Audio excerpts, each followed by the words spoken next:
coffee break, questo Sì, coffee break. è possibile o no? Sì, cioè nel senso che il coffee break bisogna che lavoro un po'. Per la fine del coffee break è pronta. Mi manca è pronta, mi manca una slide. Ok, perché la vuole testare per essere sicuro che sia tutto a Ok. posto.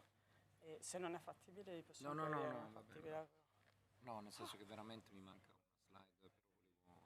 Quindi sì, penso che sia fattibile. ok, qui comunque è tutto pronto, cioè abbiamo, adesso suoniamo il gong. Ok, e poi Aspettiamo sì, solo un attimo, magari che la gente arrivi. e poi la cosa finale, cioè perché a che ora è? Quindi posso probabilmente dopo Dall'una all'una e mezza.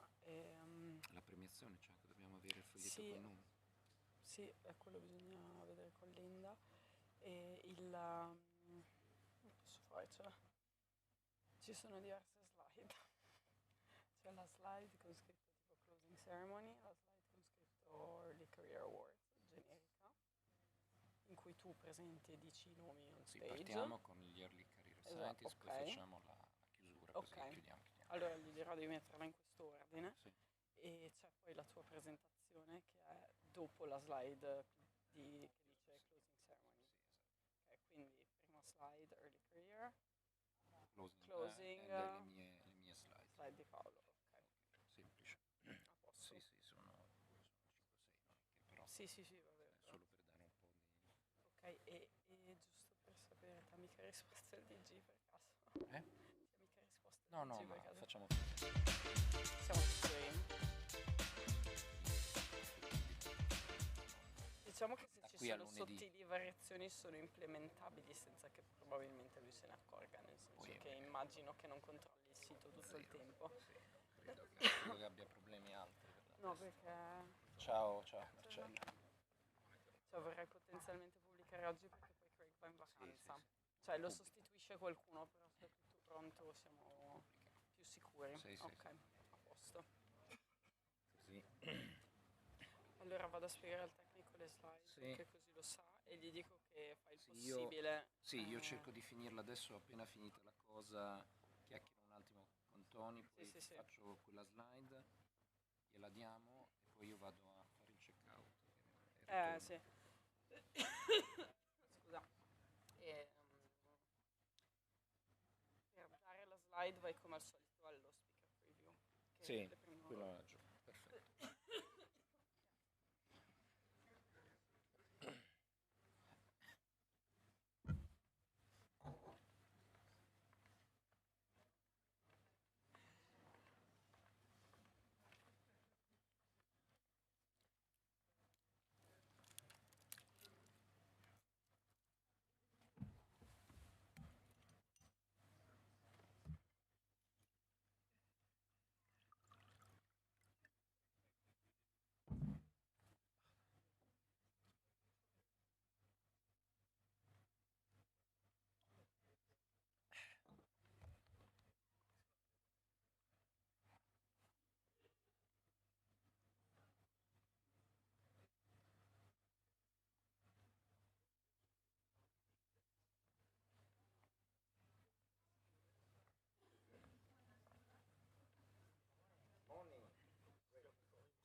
just briefly introduce you and then.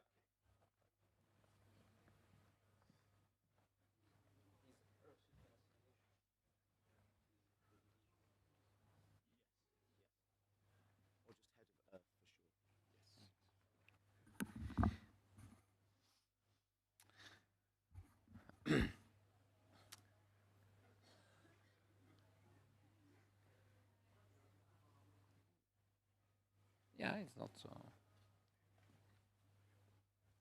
Good morning, everybody, and thanks to be here this morning, last session, last plenary session of the conference. It's my great pleasure to introduce Tony McNally, who will speak about the 50th anniversary at ECMWF and, of course, the future. Next year, we will have the 40th anniversary, so I'm younger, as you can notice. And Tony is head of the Earth System Assimilation at ECMWF. He spent probably most part of his career working, making sure that space-based and ground-based observational systems are used into the numerical weather prediction systems. And so all the science around it, data assimilation and analysis of observations. And in recent years, of course, he's been working on what we call the revolution in the numerical weather prediction, so the machine learning development. And I think it will be certainly an interesting presentation from Tony. The floor is yours. Well, I hope so. Thank you, Paolo. And good morning, everybody, and thank you for coming. I do realize it's the morning after the last evening, and some of you may have had a good time last night.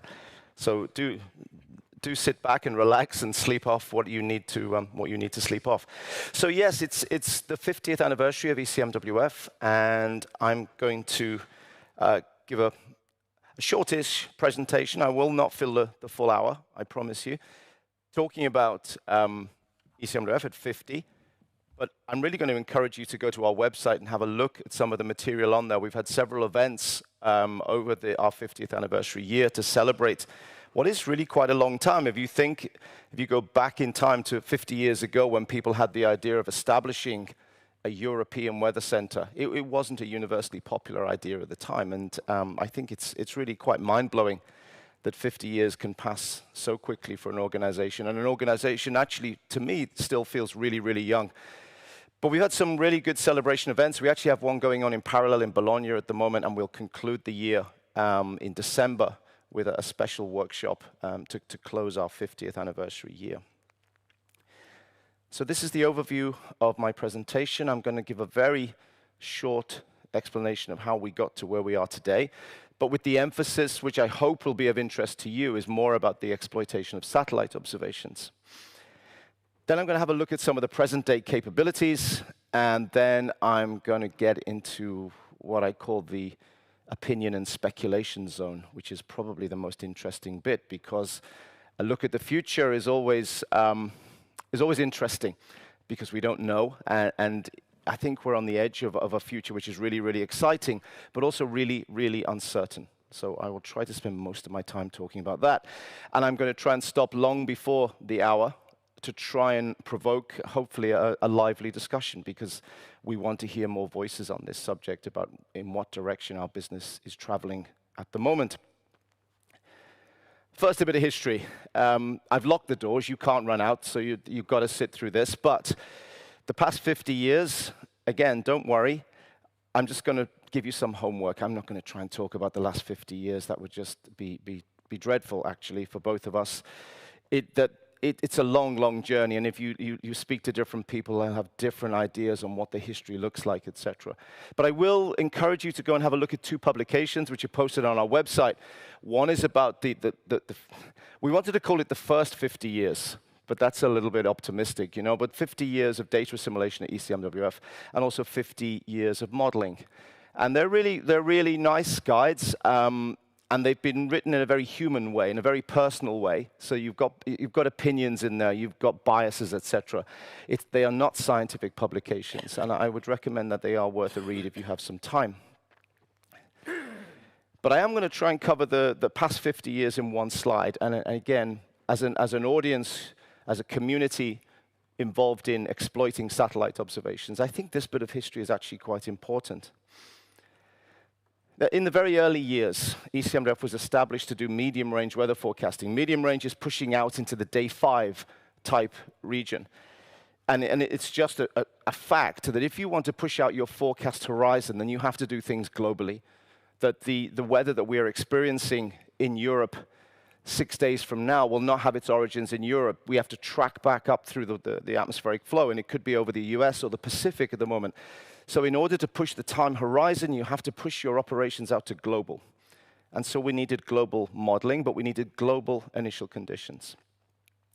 And of course, if you want global initial conditions, there's only one observing system that can give you a global picture of the atmosphere doing what it's doing right now.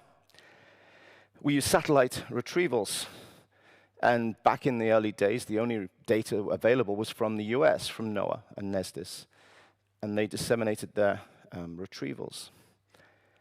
And we got into the situation where the early experiments, we had the horrible result that when you started assimilating these satellite retrievals, the forecasts actually got worse. Systems with huge gaps over the Atlantic, gaps over the Pacific, produced better forecasts than the system that was assimilating satellite retrievals. It was a devastating result and really quite disturbing. And it really wasn't understood why. Why were these apparently good-looking satellite products, why were they making the forecast systematically worse? And so it was a very, very busy time. And I think it got down to the idea of people acknowledging that back in those days when a retrieval was produced, like any retrieval, anyone who's doing retrievals now, you use prior information. That might be climatology, it might be some guess information from somewhere else. But what we found was that it was the climatological information in these retrievals that was degrading the forecast. Climatology is, by definition, always wrong. It's never correct. And these retrievals contained a large component of climatological information, which, when it was assimilated in the system, degraded the forecast. So we turned our systems around and we realized that the real information, the true information in these satellite observations was in the radiance space, that the radiances were the pure, uncontaminated new information. And we developed variational assimilation systems, first the 3D VAR and then the 4D VAR. And then we were starting to break through. Then we could start to see that these really, really amazing satellite observations were starting to improve the forecast. And it was just such a breakthrough moment when we started systematically improving forecasts with satellite data. And then we got the momentum. Then we could prove to our partners in EUMETSAT and NOAA, these things are great. And the whole thing, I think, has spun up in a huge virtual cycle to essentially where we are today. But I think we do need to tell that story, because for some of you much, much, much younger than myself, you've probably entered an era when it was just assumed. Satellite data always helps, doesn't it? But I think it's good to know the story that there were times in our history when we couldn't use satellite observations. That's the history lesson over now. You can relax. But just to say, there was a publication a few years ago called The Quiet Revolution. No, it wasn't. It's been really noisy and really bumpy. And even once we got to the point where we could maybe show scientifically that satellite observations did have a positive impact, there was huge resistance in the forecasting community. This picture here of Anders Persson, he's sadly no longer with us. He was a lovely man, very, very intelligent man. He was a forecaster, one of the best forecasters you could ever meet. And the resistance to the utility of these satellite observations was still there, even after we were using them every day in operations. And we had to constantly answer questions. Has the satellite data ruined the forecast or whatever? So even once we got over the science hurdle, I think we had to get over the emotional hurdle that there was a mistrust of satellite observations. But no longer. So now we have a look at the present day, the state of the art, the world that we all enjoy right now for numerical weather prediction. We are obviously now enjoying something of a golden age in Earth observation. It's absolutely fabulous. And I'm not just talking about satellite observations. If you look at some of the in situ data we have deployed now, not just synops and radiosondes, but we have Argo floats drifting around in the ocean. We're extracting new information from aircraft, the Mode S system, where the air traffic control systems are interrogating aircraft and doing amazing, amazing things. We sometimes get distracted that all the clever stuff is happening in the satellites. Well, it is clever stuff, but there's some very clever stuff happening in the in situ world as well. But the satellite Earth observation is just absolutely outstanding. There's a few examples there of the GEOs and the LEOs, microwave and infrared, but some of the active sensors, the altimeters and the scatterometers, it's just an unprecedented level of information that we are enjoying at the moment. And to give you some idea of, to quantify some of this, the graph on the left you've probably seen is just an accumulation of the number of different sensors, not satellites, but the sensors that we currently use at ECMWF, and I think it's probably similar in other Met services as well. And we're sort of flirting with the 100 number, almost 100 different satellite sensors being used operationally every day. That's an indication of the level of observational input to our forecasting systems that we enjoy. And the graph on the right is just a pie chart which gives some indication, only an indication of where, should we say, the major impact comes from. Different observing systems you can see on there. You'll hopefully see your favorite observing system, whether it's microwave or infrared. A little bit of a health warning. Sometimes impact is because of the number of data that we have. We have a huge number of microwave sounders flying. So their impact, their combined impact is really, really high. We have fewer infrared. So there's a balance between the number of observations, the intrinsic information content of the observations, et cetera, et cetera. But the balance is important, and I'll come to that later, how important the variety of different sensors, how critical that is. So apologies, I use these slides which are coming now in all my training course lectures, but I think it's just super important to understand how valuable satellite observations are. And we regularly do things called denial experiments, and I'm sure many of you are familiar with these, where essentially we have our operational assimilation system producing our daily forecast for our users every day. But occasionally, and sometimes in the wake of maybe a severe weather event, we do experiments where we deliberately take the satellite observations away. We do denial experiments. And then we see how much the forecasts have degraded because of that denial. And when we do that in the Northern Hemisphere, I think estimates come and go a little bit, but we typically lose about 1 day of skill in the Northern Hemisphere. The reason for that is, of course, the Northern Hemisphere enjoys a lot of other observations as well, mainly the aircraft and the radiosondes and the surface network. But if you go to the Southern Hemisphere, then we think we lose about 3 days of skill. And that's quite a sort of scary number. That means that a forecast event that maybe we could forecast 3 days ahead of time, you actually wouldn't be able to forecast without satellite data at all. So you can cut these graphs any different way you want, but either way, the message is very solidly that we know how important and how valuable these observations are. It is important, not just from a science point of view, to do these experiments. It's important because we, or more specifically you, our colleagues at EUMETSAT, have to find the agreement among the member states, and it's the same in the US, to raise the funding for these incredibly expensive observing systems.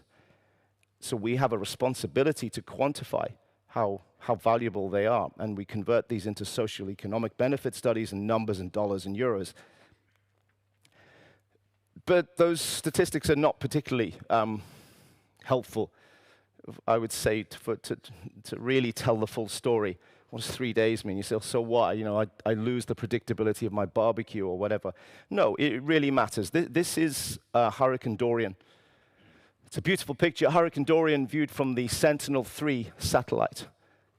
And this is Hurricane Dorian viewed from the Bahamas, if you're unlucky to live in the Bahamas when Hurricane Dorian happened. It was an absolutely devastating and potentially existential event. But the whole forecasting of tropical cyclones, these severe, potentially life-threatening events, has come on superbly. But we need to be a little bit careful. It's not ancient history when these things were claiming vast numbers of lives. There's a horrible event, Nargis, back in 2008. The numbers are just staggering and disturbing. So there is still a world out there where weather actually matters. You know, actually matters to whether you live or whether you die. And if you look at some of these events, this is now the Hurricane Dorian case, and you can see in the little red box out in the Atlantic where the genesis of the storm was picked up by our operational system. Remember, we've got all the satellites pouring into this picture. And the genesis was picked up by the assimilation system, and the forecast then locked on to the signal. The field being plotted here, I think, is just vorticity. It doesn't matter. I could plot winds or whatever, but it's vorticity. And for these windward islands, we gave about 4 or 5 days advance notice that this storm was on the way. And 4 or 5 days is enough time to move people out of harm's way and move them to safer locations on the lee side of the island.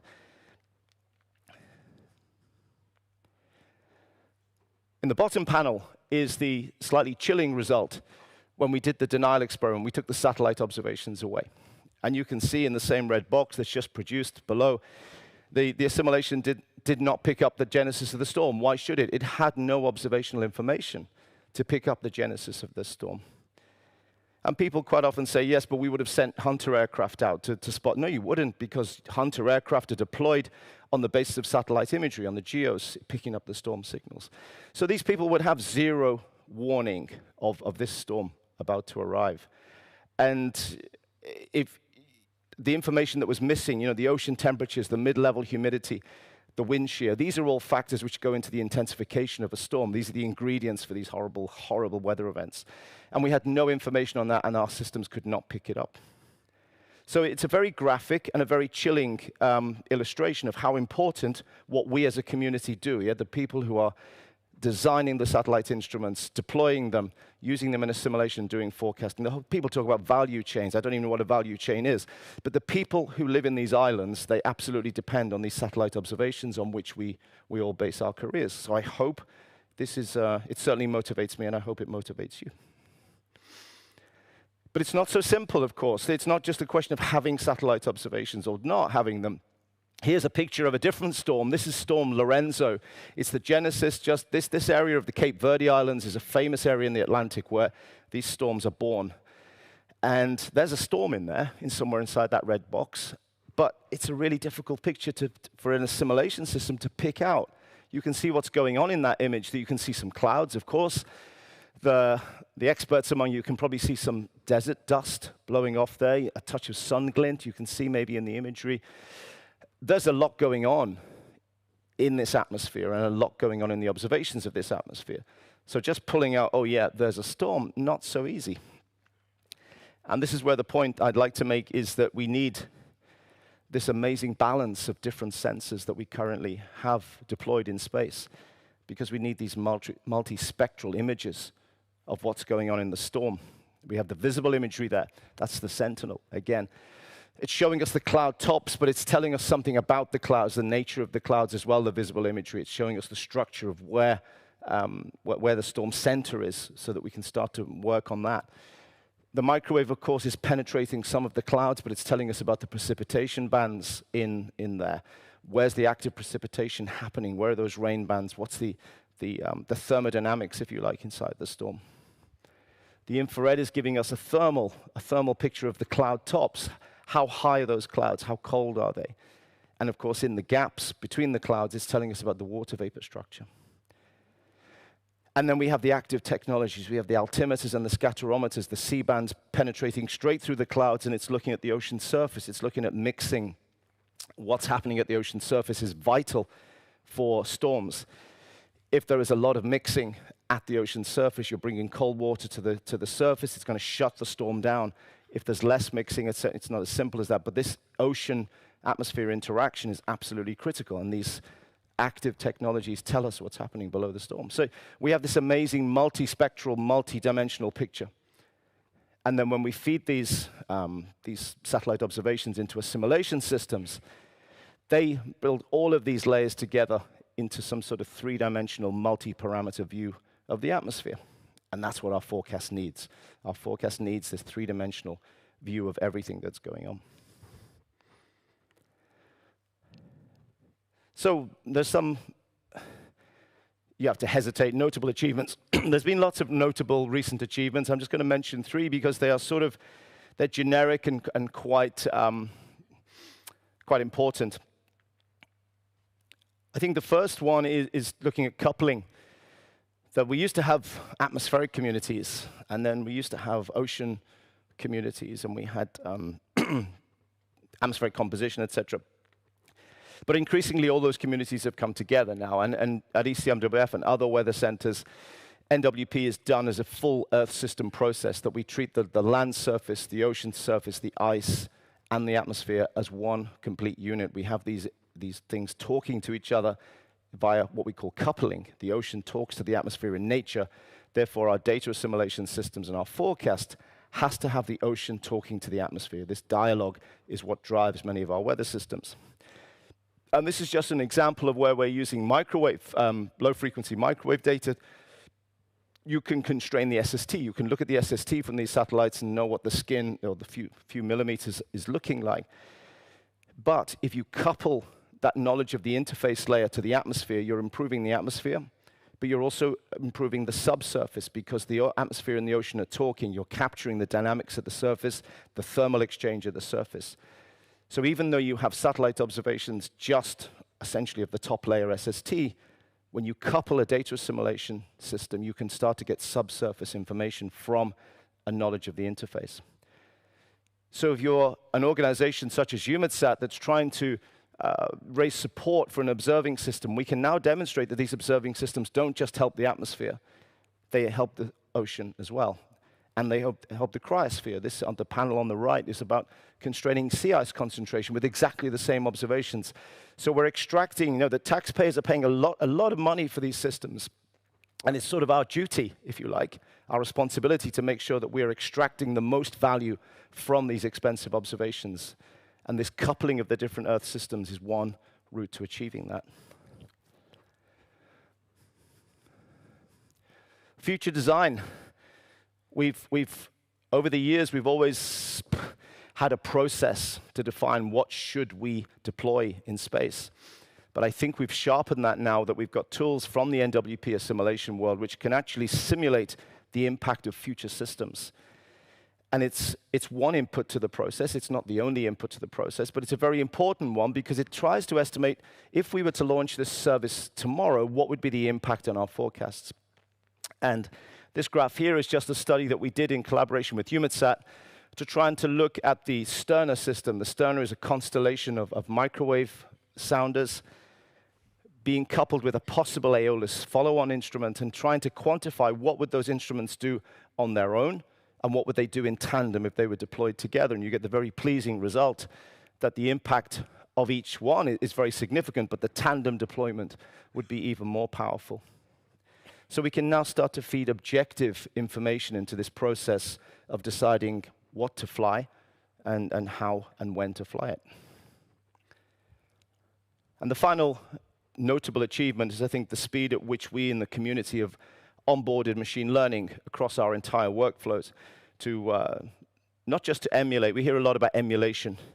I mean, emulation is nice if it's fast, but we need to go beyond emulation. And the rest of my talk, I'm going to show, hopefully, some examples of going beyond emulation to actually improve upon the physics.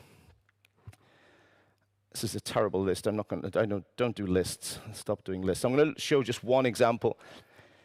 This is scatterometer data, so C-band scatterometer data from ASCAT, traditionally used to supply winds to NWP systems. But we know it doesn't measure wind. We know it measures the roughness of the ocean, the stress at the ocean surface. And that stress can be a function of many, many different parameters. We don't actually know what all the parameters are. We know wind is one factor. We know currents in the ocean might be another factor. We know maybe the weight of the atmosphere is another one. But we know there are sea state, etc. And what's happened with this is instead of just using a physical model function, which is based essentially on equations, we've allowed a machine learning algorithm to go and interrogate the whole parameter space and say, well, what do these observations of roughness, what do they really depend on? And this machine learning approach has interrogated that in a way that we could never do from a physical perspective. And it's pulled out there are some sensitivities to sea state parameters which we would never have used. And as a result, our simulation of the scatterometer, and therefore our assimilation of the scatterometer, has improved So we're using machine learning to better exploit these observations. Okay, now we get to the good bit. It's a look towards the future. And I already gave this disclaimer. We're entering the opinion and the speculation zone. And I'm more than happy to be challenged on some of these opinions and speculations. And I really do hope I am challenged, because saying up front, we do not know the answer. We have evidence. We're gathering momentum in different areas.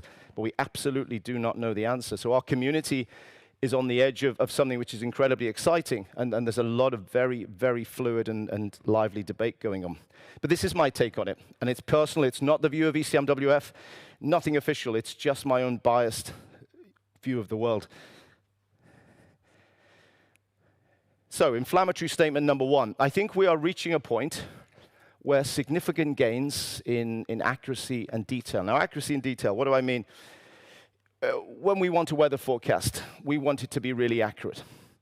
But we also want it to be really detailed. We don't want a large-scale picture which is incredibly accurate. That's no use to me. I need accuracy and I need detail. And getting significant gains in those two things is becoming increasingly difficult. One of the reasons is, and this sounds a little bit arrogant, but it's sort of obvious, we as a community were already quite good. Yeah, the day 1 and day 2 forecast and even the day 3, they're already quite good. So it's quite natural that getting better starts to get a little bit harder. But I think there is something else going on as well. And I've got my very, very important graph on the right there, where the y-axis is pain. I don't know what the units of pain are. And the x-axis is accuracy and detail, and I don't know what those units are. But what I'm trying to do is just create a sort of a silly cartoon that's just showing that we've reached a point where making significant gains in either of those things, accuracy or detail, is becoming harder and harder and harder. And I think the scores bear that out. The panel on the left is the long-term evolution of our forecast skill. It doesn't matter what parameter it is. It can plot it in any parameter. And I think if you looked at other NWP centers, it would probably look a bit similar as well. You've got some conspicuous moments in there in the sort of mid to late 90s where we really started to onboard high-quality satellite radiances. And we saw, first of all, a jump in the scores, but also a convergence between the northern hemisphere and the southern hemisphere, because suddenly the southern hemisphere had the same quality of observing system that the northern hemisphere had. So, but you can see a flattening there. Now, by no means are we as the problem solved. Don't take that message away. If you look at some of the day 3 and day 5 forecasts, there is still a lot of scope for improvement, but it's becoming harder. We can build higher resolution forecast models. We do have them. We have an activity called Destination Earth in collaboration with the European Union and ESA and EUMETSAT, to look at pushing the boundaries of how high resolution a model can we construct and run. And we are doing very cool things with a 4-kilometer model and even a 1.25-kilometer model globally run. But from our perspective, as people who use observations and people who are in data assimilation, these high resolution and highly complex models present really fundamental challenges for observations. We have lots and lots of observations, but we know from a theoretical perspective, from an information content point of view, they are not sufficient to uniquely specify the parameters that we need on a forecast model, the 20 or 30 different variables at the vertical scale and at the horizontal scale that it's needed to do accurate modeling. And these high-resolution models, they demand accurate initial conditions. If they do not get accurate initial conditions, then all of the error growths are so much more rapid at the high resolution that this cascading of errors really devastates the forecast very, very quickly. So, I'm a data assimilation nerd. If there's any other nerds in the audience, it comes down to also the blending of information, that what we do when we don't have sufficient observation information, we blend the observations with prior knowledge. Prior knowledge in our world comes from a short-range forecast, and we produce data assimilation systems to blend these information. It doesn't matter if you're running 4D-VAR or a Kalman filter, etc. You are bringing together prior information and observations. And in order to do that, you need to have a good understanding of the error covariances of those observations and the error covariance of that prior information. And this happens to be a cost function where those two matrices, those covariance matrices, have been put in red circles. But if you think about, we use a previous slide where I said we're using 100 different satellite sensors. And each of those sensors might have 5 or 10 or EASI 8,500 channels. Then this R matrix is starting to become really, really nasty. And if we want to do high-resolution modeling, we've got to think about spatial error correlations between data. No one has ever managed to fix that problem. You can go to data assimilation conferences for the last 2 decades, and everyone will say, yeah, we need to improve covariances. No one's done it. It's too hard. It's just too hard. So we're looking at other alternatives. We're not giving up, of course. We're not allowed to give up. So this has prompted this shift, which you are all, I'm sure, fully aware, towards machine learning forecasting models. We've had some excellent talks already in the week where we've seen machine learning models applied to different things. And I think on Wednesday, we even saw machine learning models rolled out into climate simulations for hundreds and thousands of years. It's pretty amazing stuff. But at the moment, we have an ECMWF, we have a data assimilation, 40 VAR, and a forecast, the IFS. Observations come in, forecasts go out. We have done our best to try and deploy machine learning technology inside the existing workflows. An example would be the scatterometer data that I showed, where we're trying to replace forward operators and use machine learning for error covariances and stuff like this. And that work is going on, and it's going on really rapidly, and it will do very cool things. But my opinion is that this work, it's really good work, it will not provide the gains that we need for staying as a credible weather forecasting for the next 2 or 3 decades. I don't think this small-scale transplanting of machine learning into our workflow, I don't think that's the answer, in my opinion. We have seen the arrival of what we call data-driven machine learning forecast models. We have our own flavor of that. It's called AIFS. You may have heard of it. Essentially, a data-driven model learns to forecast future weather from looking at long historical time series of past weather. And the source of that long historical past weather is analyses. So in operations, we do an analysis every day. We have an archive of these analyses to learn from. We've been in the business, as you know, for 50 years, so we have a long archive. But in addition to that, we have reanalysis. Climate reanalyses, they were done really to try and detect climate signals, to go back in time with a state-of-the-art system, go back through the observational archive, and produce reanalyses which were intended to do climate research and are still a very fundamental backbone of climate research. So all of these analyses are being used by these machine learning models to learn their business, and they've learned it really, really well. So the AIFS that we run now operationally side by side with the IFS, it's a fairly basic system at the moment in terms of the number of parameters that it produces, but that's expanding every single day. Some of the new things, that we're expanding into the land, into the ocean, et cetera, et cetera. It's an ongoing process. And for any of you who are from an NWP background, we know that just a single forecast is not much use to you. You need uncertainty. And in our business, we provide uncertainty to decision makers using ensembles to characterize how accurate. When we issue a forecast, we need to issue how accurate we think that forecast is going to be. Otherwise, the decision maker can't do anything. And we have adapted the AIFS to produce uncertainty, to produce an ensemble. This is a bit of a niche area, but it's been optimized to the CRPS is a way of scoring a forecast ensemble, reliability and accuracy. Is the information reliable? But also the way we've constructed it, it allows us to not be losing detail. Forecasters need detail. They need to know where the front is. They don't want smoothing in these things. So the ensemble that's produced for the AIFS now is probably state of the art in this world. There's lots of single machine learning models, but there are very few ensembles. I think it's just us and GenCast from DeepMind that operate ensembles. And the ensemble is absolutely, it's staggeringly good.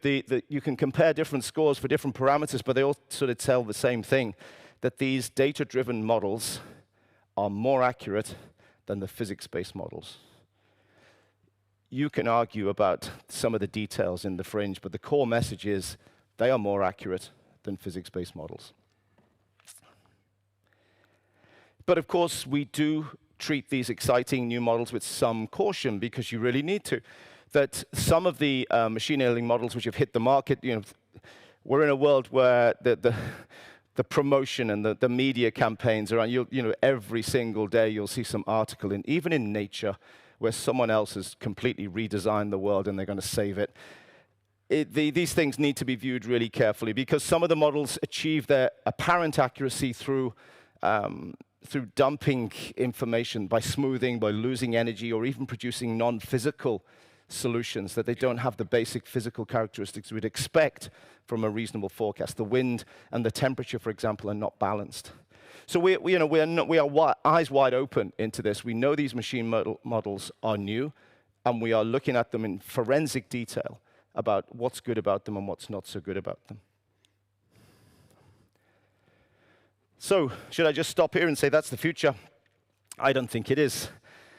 And I need to re-emphasize the disclaimer that they are very much still in the my opinion and speculation part of the talk. I don't think these are the future of operational numerical prediction.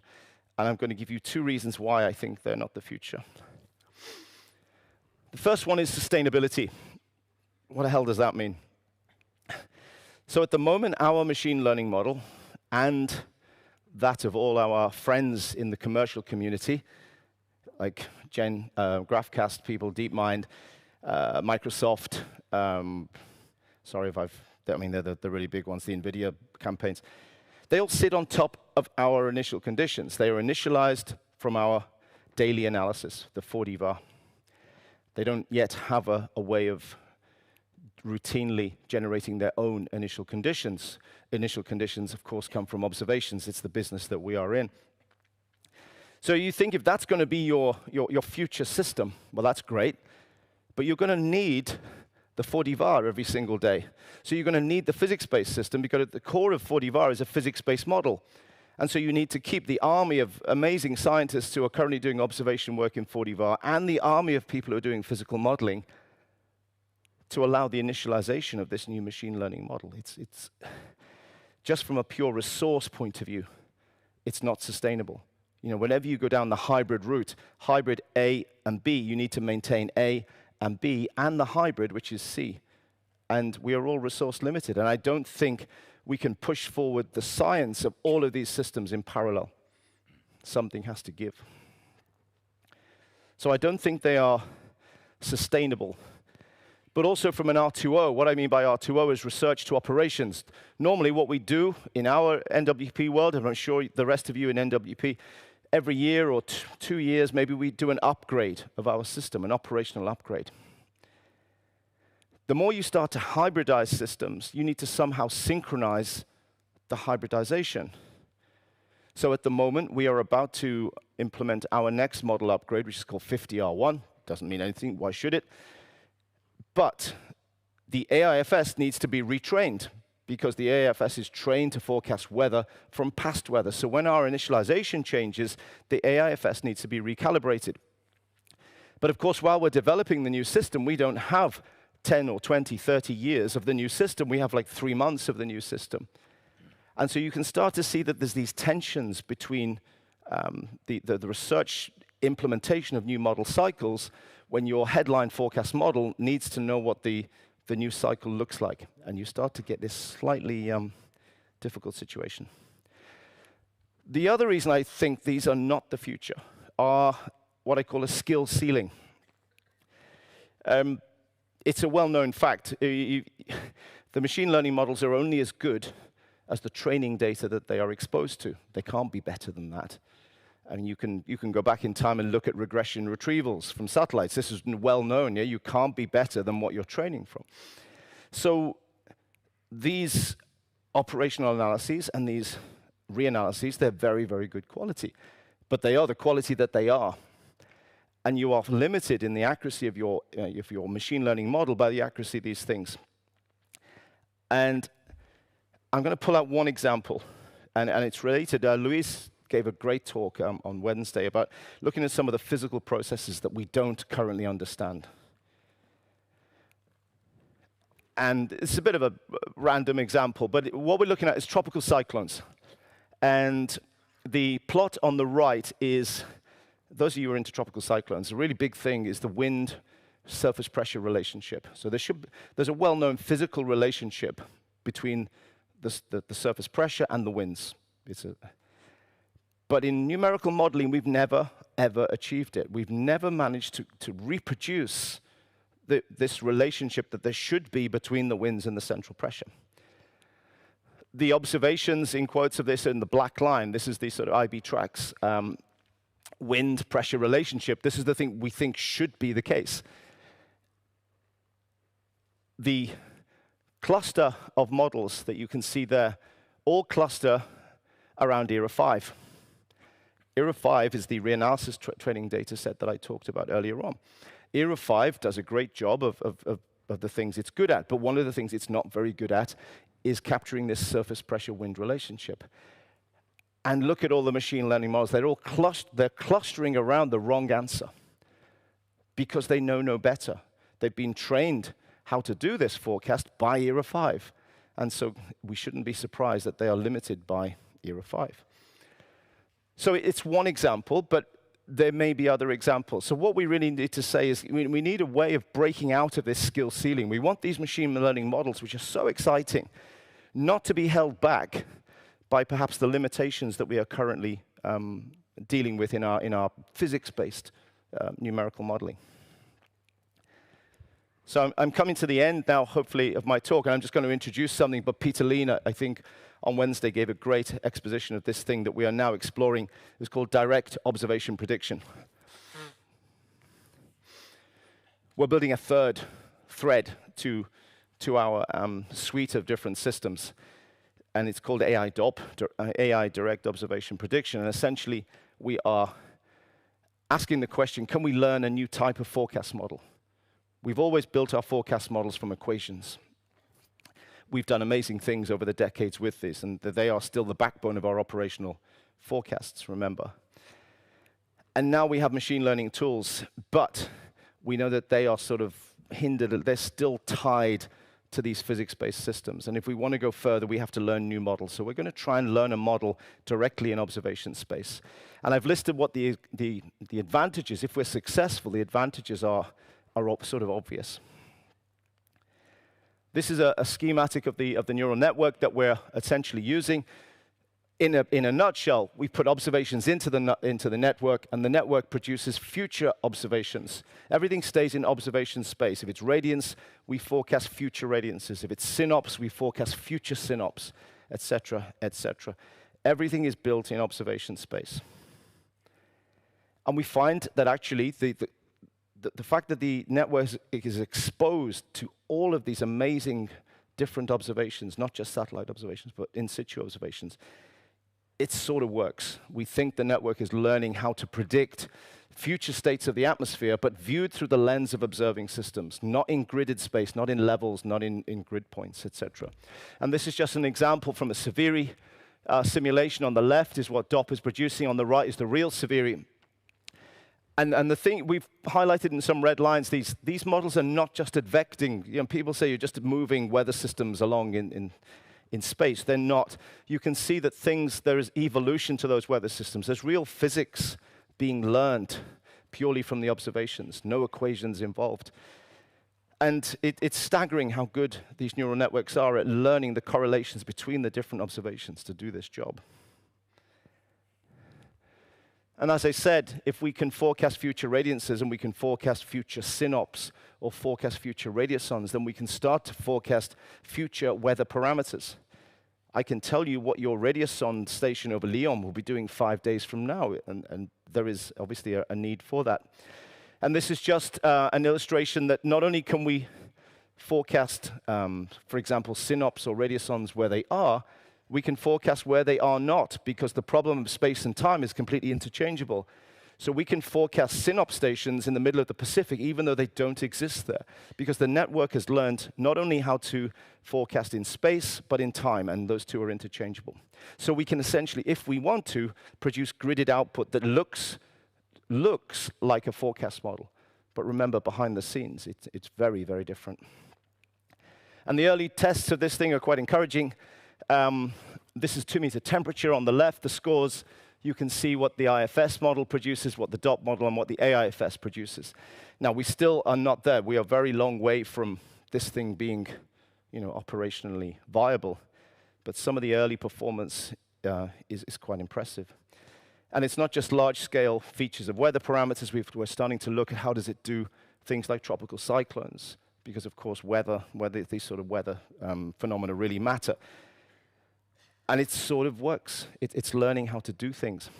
But what's really impressive is that the network is not just learning the statistical tricks of how to forecast future weather. It's not just doing statistics. It's learning physics. Inside the core latent space of that model, it is learning a reality of how the Earth system works. And this is evident in these plots. This is another tropical cyclone event, hurricane event. On the top, you can see the significant wave height as produced by altimeter data. And on the lower panel, you can see SST. It's how DOP forecasts surface buoy measurements, SST buoy measurements. And what you can see in the storm is where the storm is in terms of the very big wave events. There is a cold anomaly in the ocean. That is the effect of this cold mixing that we've talked about. When there's a big stress at the ocean surface, you bring the colder water to the surface. So that the cold wake, if you like, is a well-known physical phenomena. And yet, purely from the observation inputs, this model has learned. We haven't told it about this relationship. It has learned this physics relationship purely from the observations with no guidance whatsoever. It's learning the physics which is embedded in our equations. So we're quite excited that this is not just a statistical interpolation or extrapolation technique. This neural network is learning about the physics of our planet inside its latent space. And I'm going to come back just briefly to my slide I showed earlier on.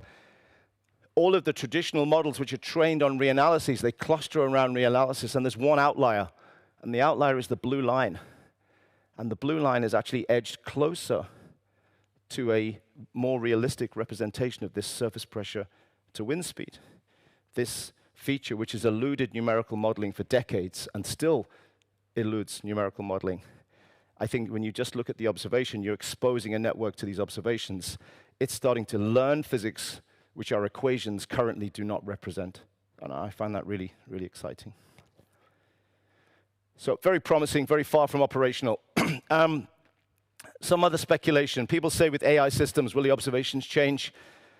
I don't think there's any evidence we have at the moment that there'll be substantial different requirements for AI forecasting systems than we currently have in our physics-based forecasting systems. There's no evidence for that yet.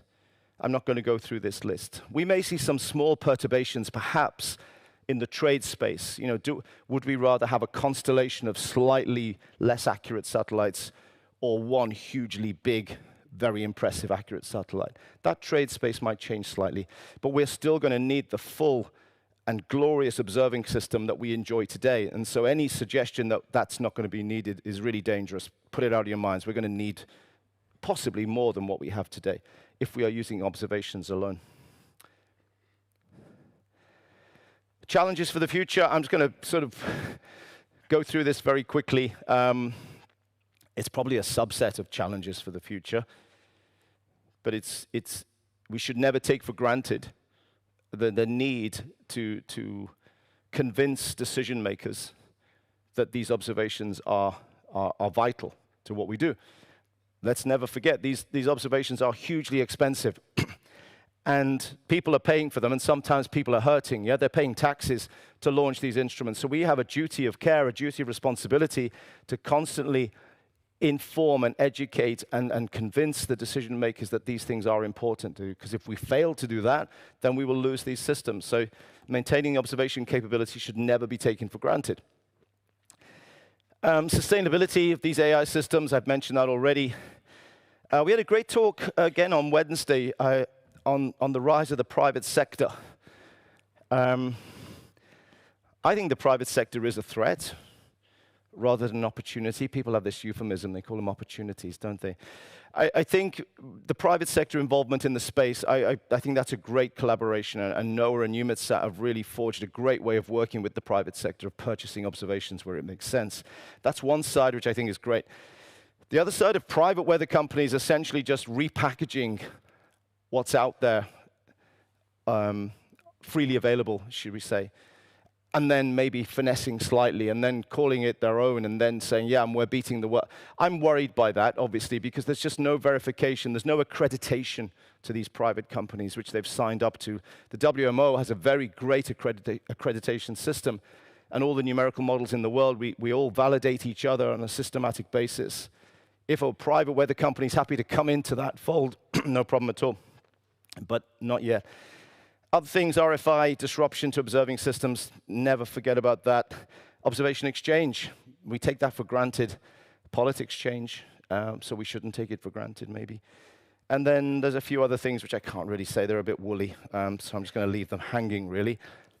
Concluding remarks, last slide. Observations are the only fundamental in our business. Much as we would like to think that we are the fundamental, we're not. It's the observations, and I think we need to build our business around these observations. Without them, the whole house comes tumbling down. And we will be the ones that help to get the best from them, but we need to protect the observations. We need to protect the systems which use them and work on, keep working on relationships. We call collaboration, we take it as a given. You have to work hard on collaboration. The 2 parties or 3 parties have to it's like a slightly odd marriage. You have to keep working at it. Collaboration doesn't come for free. Sorry, Paolo, that's a horrible analogy, but we will collaborate. We have an amazing global observing system, and we need to protect what we have and continue to protect the momentum and the enthusiasm of decision makers to keep bolstering that observing system. And finally, we're already in the middle, we're not on the edge of, we're in the middle of an AI-driven revolution. It's not an evolution, it is a revolution. And it's incredibly, incredibly exciting. And those of you, the younger people in the audience who are just right in the, I'm exiting the stage quite literally in a moment.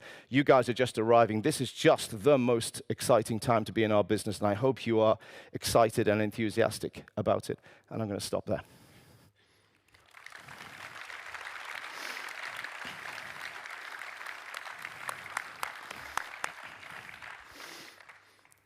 Thanks a lot, Tony, for these exciting talks that complement exactly what we started with, the value of satellite with Stefan Allegate. I think this is very nice ending of this week, but now it's time for questions. So here in front.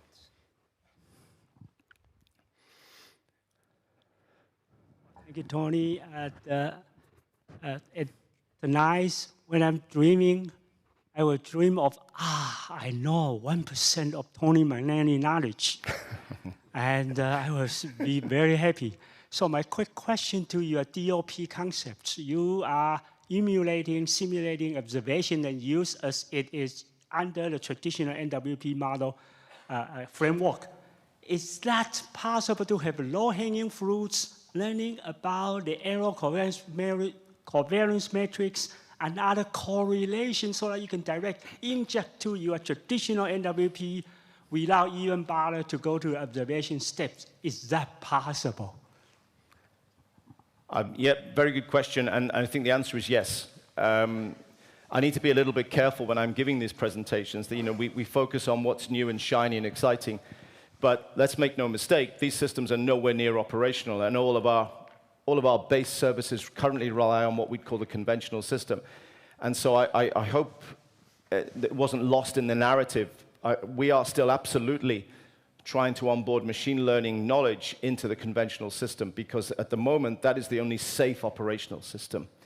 And the covariance estimation, we're making good progress. Again, we are learning, as humans, we've been trying to do this for decades. And let's be brutally honest, we haven't made the progress that we think we need to be making. And I think some of the techniques which are emerging to estimate covariances from machine learning techniques are very exciting. And I'm sure we'll see them on stream within the next year or two already. So yes is the answer.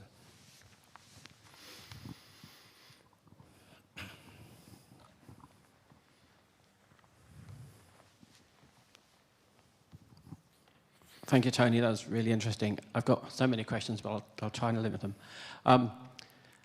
You talked about the coupling between the atmosphere and the ocean and how important that's been in the physical state, physical modeling. How are we going to do that effectively in the DOP modeling when the observations of the ocean below the first few millimeters are so sparse? And then the other question is, how do we predict things that we don't observe, for example, aircraft icing?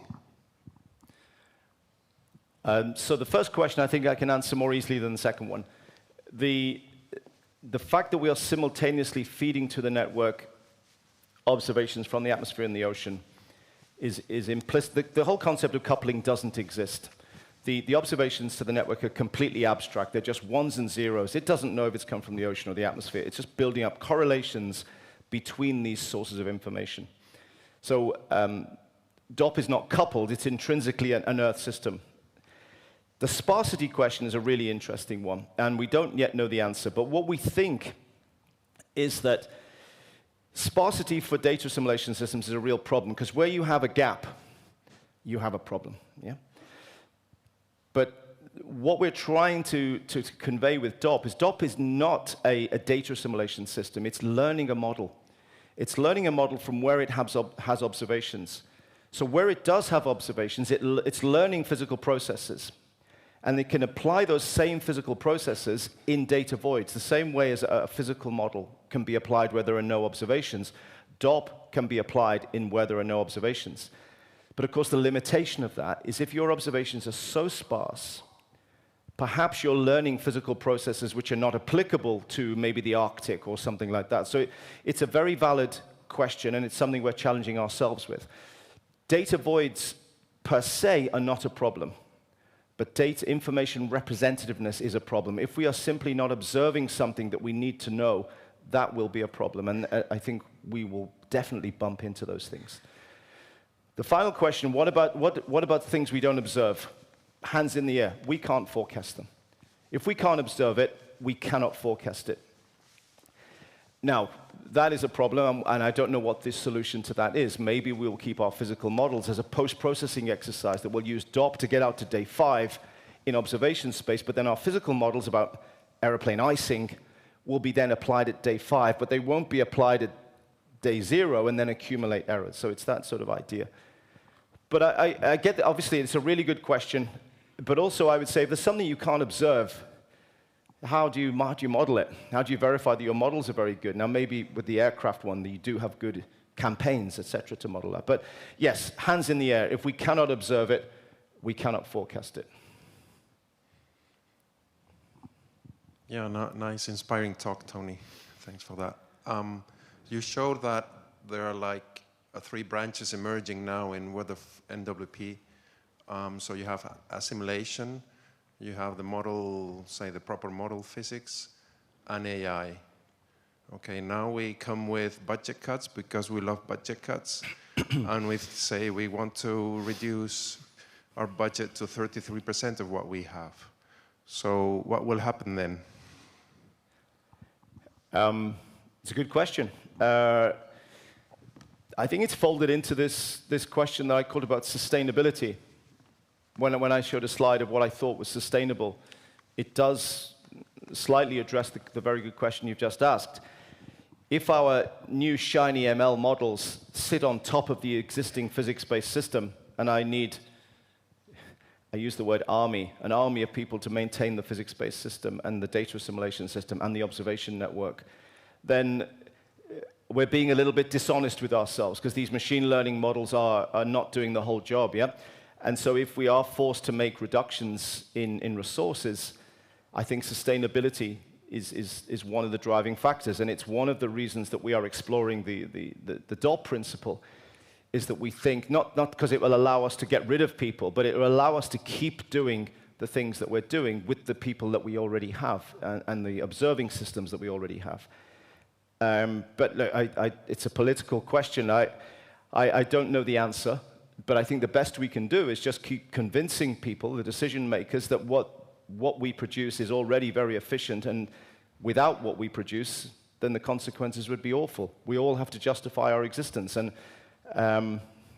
that's not changed with AI, I don't think. I think that's quite a thing we've been doing for years. Yeah, thanks, Tony. Very, very nice talk. And we are very happy to support these activities, of course, and adopt also with a lot more historical observations. But as we know, so these observing systems were much more sparse if we go back to the 1990s or 80s or even further. Do you think that instead of doing forward weather forecasts, could you also doing forecasts backwards to do a reanalysis with the DOP? Yeah, it's a question we get asked, and so we've tried to do it. And it does, we think, in a very prototype sense, it should be possible to use DOP in essentially what we call in data assimilation mode to do reanalysis. We've looked at a sparse surface pressure only reanalysis for the 20th century, and it ran in 8 hours. So it's not very good, but it is possible. And so it's a thread that we will be exploring. Now, there's a trade here, yeah? The conventional reanalysis, they're the gold standard. They're very much the best we have. But the way reanalysis happens is it's incredibly expensive to do, and we spend like 8 or 10 years preparing, and then we launch a run. Era 5 was this, and Era 6 will be the same. It's like you do everything you can, but you only get one shot at it. I think we might be on the edge of doing better than that, or at least having some advantages. With the AI principles, we'll be able to run through the century archives again and again and again. We may lose this anchor in what people call the gold standard. I don't know. I can't answer right now, but it's absolutely possible to use these AI systems to do reanalysis. But then you get into a really dark world, yeah? You're standing on the edge of, once you go down that route, once you abandon this physical anchor in the climate research, which is used to train all the AI systems, once you've not got that anymore, you're sort of stepping off the edge. It's exciting, isn't it? But I don't have any reservations. I've been involved in reanalysis for years. Era 5 and Era 6, they are not perfect.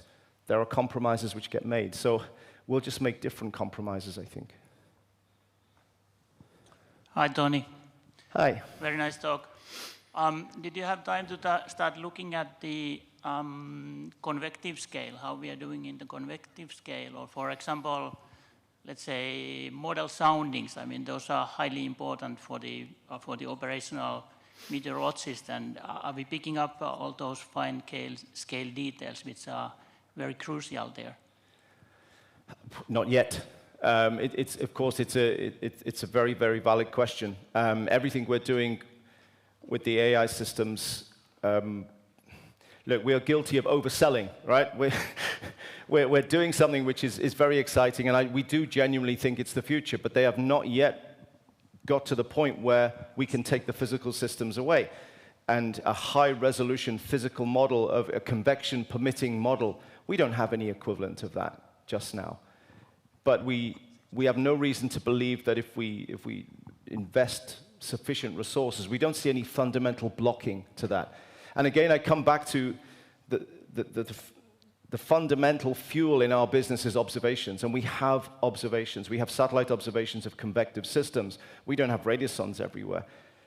But we have a chance of addressing, I think we have a good chance of addressing what you've just said, because some of the limitations of physics-based systems where we use the observations, but we blend them with the model. We know the model doesn't do convection 100% correctly. So there's a chance that if we break free from some of these constraints, that we may have a possibility of capturing. But the honest answer is not yet, and we don't know. So last two questions here, then there will be time during the coffee break. Do you want me? Okay, thank you. I'll be quick. Thank you so much for the talk. One short question. My background's kind of more the oceanography, underwater variables, where we have really good physics-based approaches, things like tidal currents, large-scale tides, deep water currents. The physics models do a good job, but there really aren't many observations. A salinity gradient's another good example. How does this kind of model deal with when there are observations, but like Argo isn't everywhere and it's relatively new? Okay, as we're all going to get a coffee soon, I'm going to throw it back out. How do you know the model does a good job? You have no observations. No, that's true, but we know how tides work.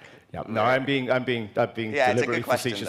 No, it's a good question. And again, the answer to one of our previous, we are not doing a spatial interrogation and interpolation. for the observations. We need to get people's minds away from that gaps are a problem.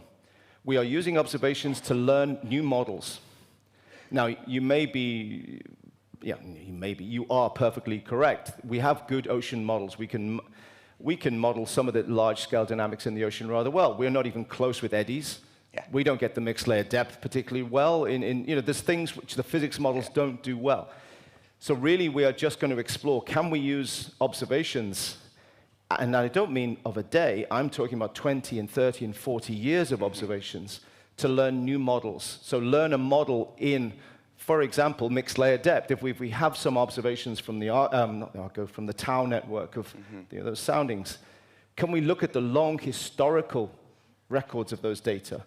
Free ourselves from what we think the physics of the mixed layer depth are, or whatever it happens to be, and can the observations teach us a new model in observation space? But the completely honest answer is we don't know. But I do want to get people's idea away from the idea that we're just joining gaps between observations. We are not doing that.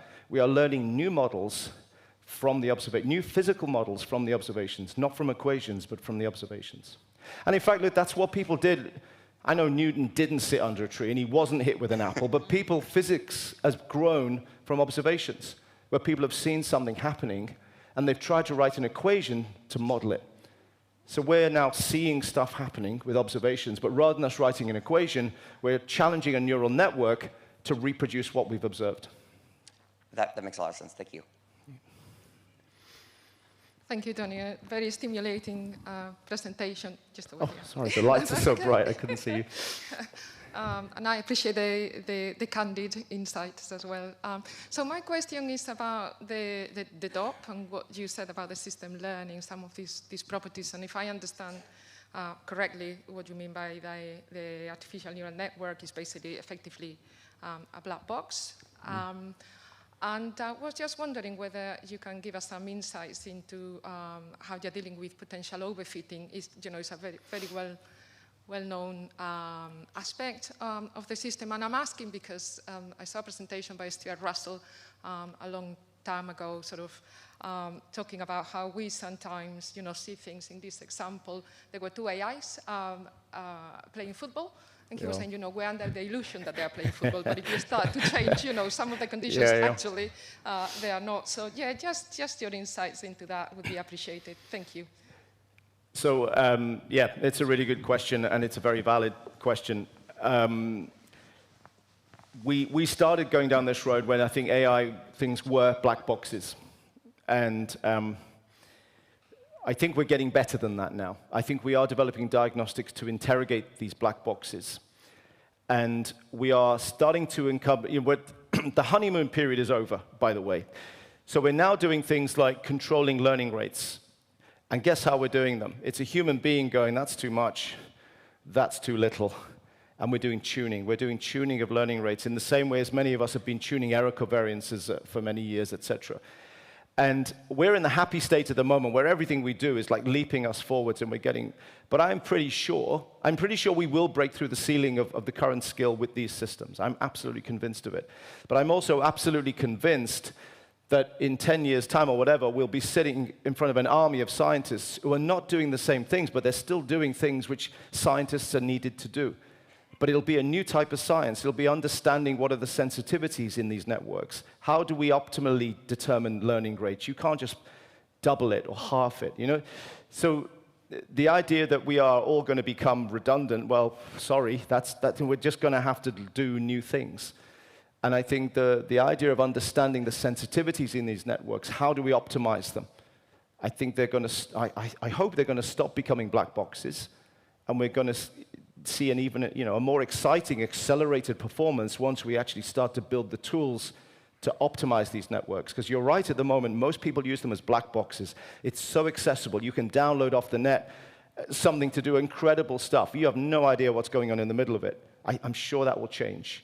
And then we'll start doing even cooler things with these networks. Thanks a lot again.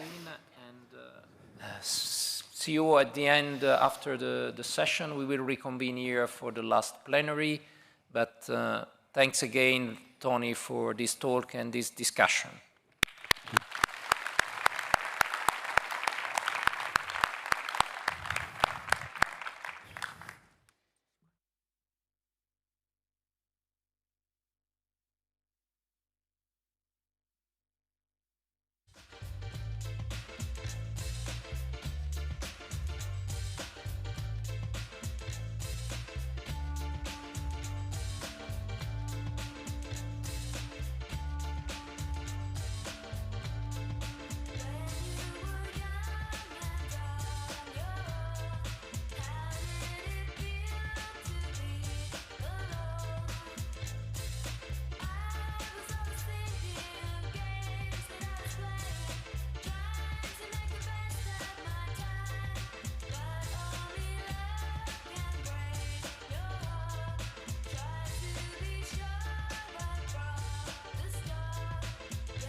yourself together.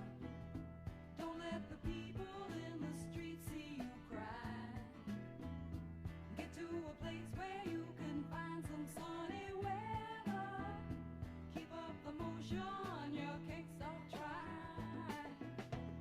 A long time ago you used to play a game of flirting. You used to think you knew where your head was at. But that was before you had a little taste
patience, patience, patience. Les vents froids qui balaient, qui balaient, qui balaient. Les vents froids qui balaient, qui balaient, qui balaient. Érodée, elle ne sera plus qu'un drap léger qui t'enveloppera.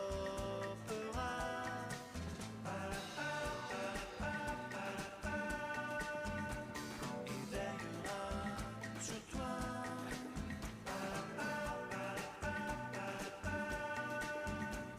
Et veillera sur toi.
So we reconvene for the last session. Thanks a lot for your resilience and all the work done along this week. I hope that you enjoyed and it's been fruitful for all of you. So we will start with the Early Career Scientist Award, and I will invite Linda, that she managed all. And please, Linda. And she will announce the winner. So that's a bit of Yes, so hello everyone. Thank you very much for especially all the nice early career scientists and professionals who were presenting their work at this conference. I think we had over 30 early career submissions in the end, which was quite a number. And I managed to attend most of them, and together with some other people who helped me. So we have 5 awards to hand out, and 3 of them go to 3 oral presentations. So if you are still in the room, then I would just like to call you to come down really quickly. So the first presentation, the first award will go to Thomas Buet from CNRM for his very nice presentation on addressing horizontal correlations of severe observation errors in the AROM data simulation system. So Thomas, if you are still in here.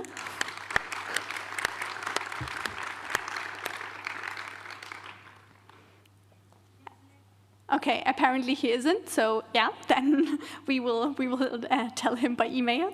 Then next we have Alberto Carpentieri from NVIDIA, who I would like to give the award to for his presentation on global solar forecasting by training neural network operators with reanalysis and satellite data. If Alberto is still in here.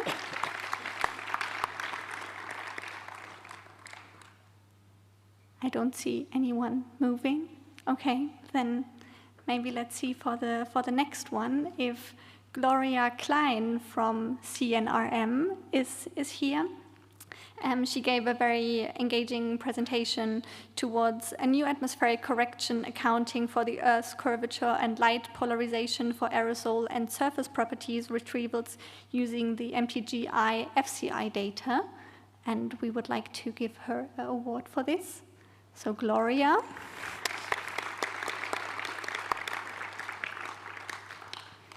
Okay, apparently also not here. Then we didn't just look at the presentations, but also at the posters, and there were quite a few early career posters as well. So for this, we would like to give an award to Cristina Gonzalez Flores from DMI for her poster on enhancing microwave satellite data simulation over the sea ice with hybrid machine learning modeling. I don't know if Cristina is still here. Yes, she is.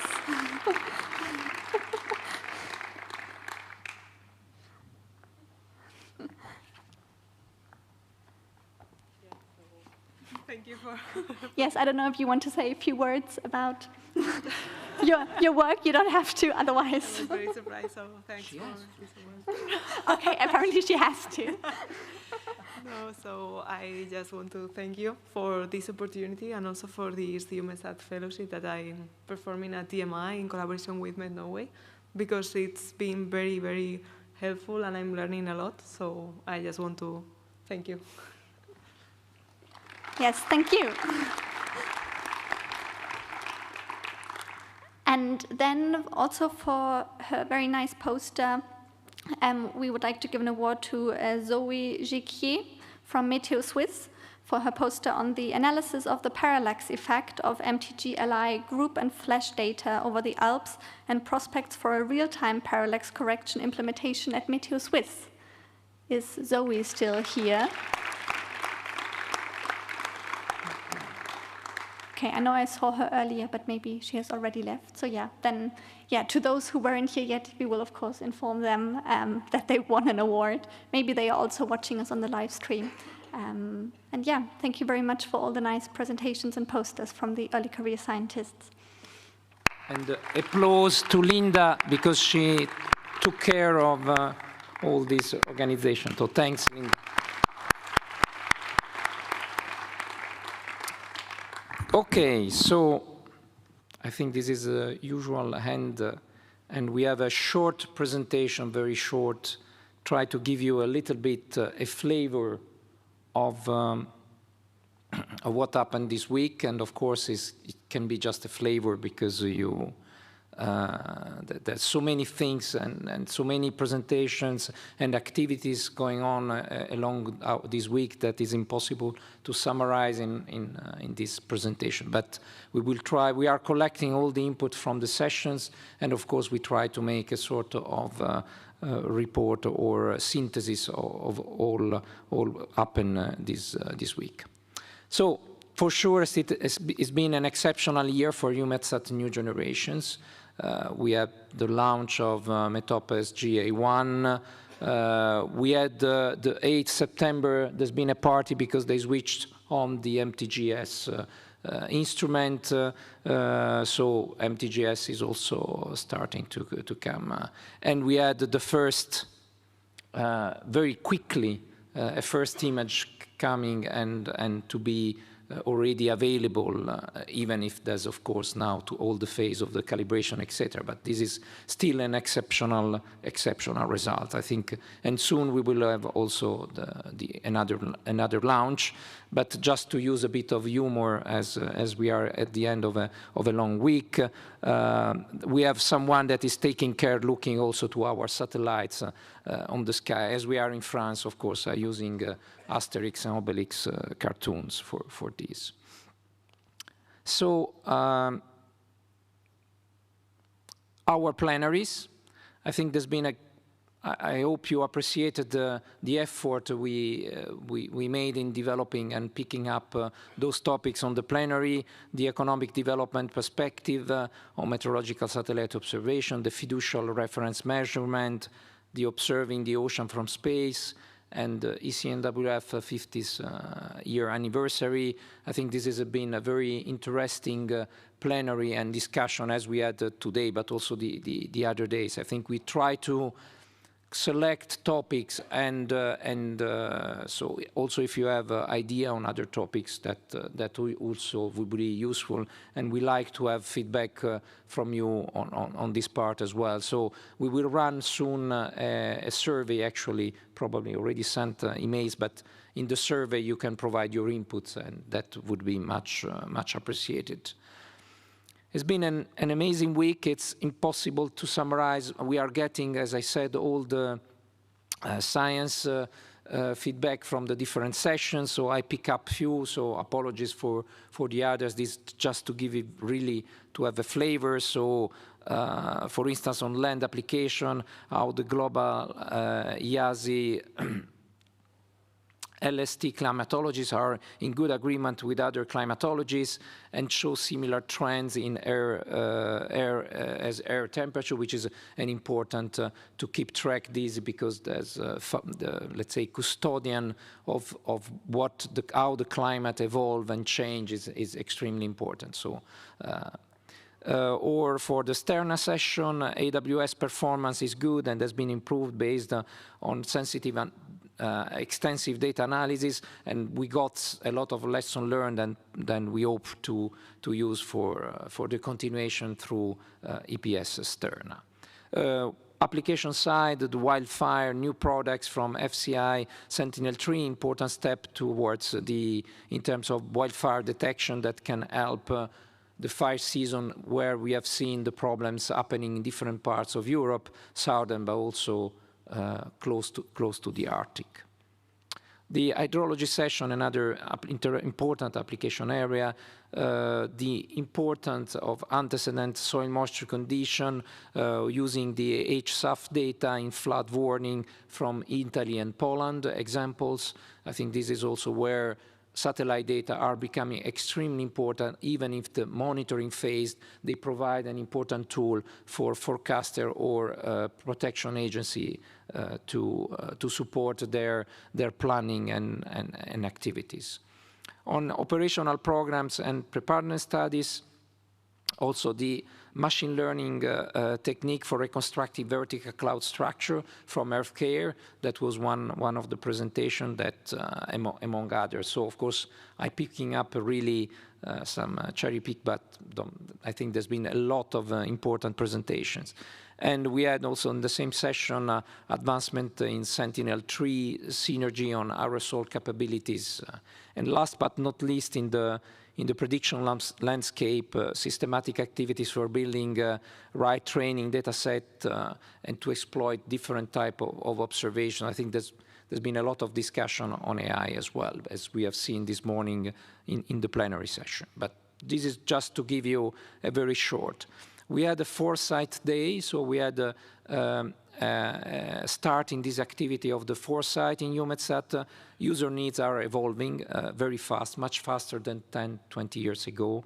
Satellite data usage is expanding across different application areas, even more and more, and tools and capacity to integrate different tools to exploit the satellite data is changing, and with AI is changing on a monthly base, probably. So I think this was an initial start for our foresight mechanism in EUMETSAT, and we had a very interesting presentation along the day. We will have a similar session next year.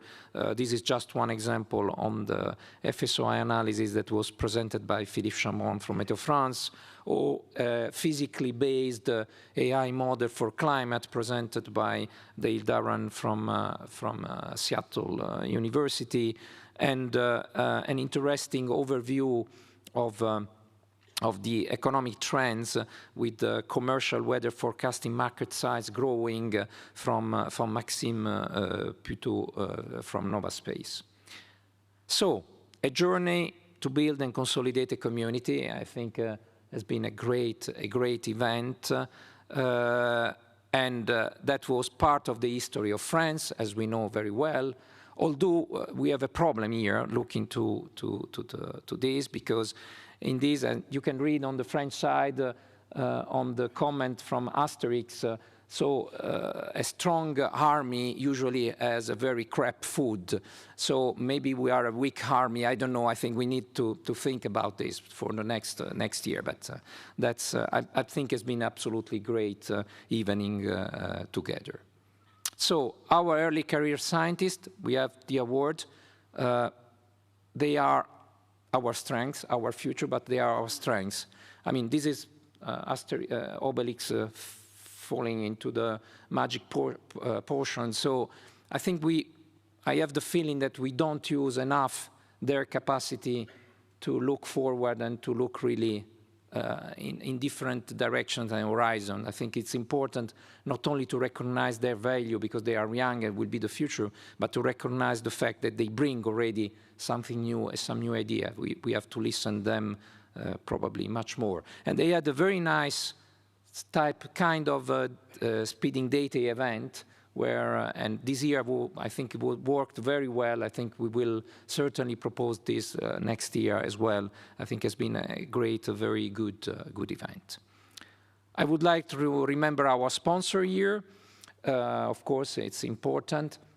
I would like now also about the thanks to ask Mara, where are you? Mara, she disappeared.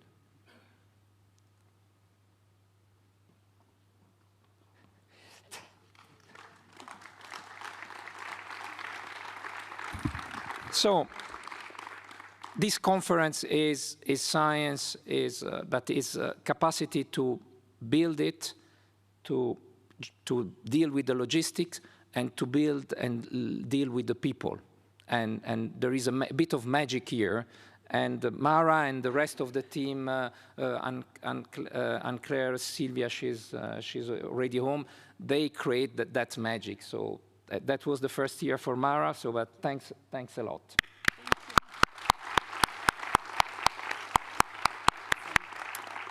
She will kill me later on, but that's another story. Okay, and next year, the 40th anniversary. So this is the last slide. That's an important year, and this is the overarching theme that we will publish today on the next few days. So the 40th anniversary of EUMETSAT, Advancing Earth System Satellites for Europe and Beyond. We have a list of potential topics here we were started thinking, so those are just as a reference, but and as you can see on the background, you can recognize the skyline of the line of the Darmstadt city. Of course, is our anniversary, so the party will be in Darmstadt. So the next year, the conference will be in Darmstadt. So that's all. And I would say, again, thanks to you, because you are the main actors of this impressive, let's say, TV series, which is the EUMETSAT conference. So thanks to all of you for your participation.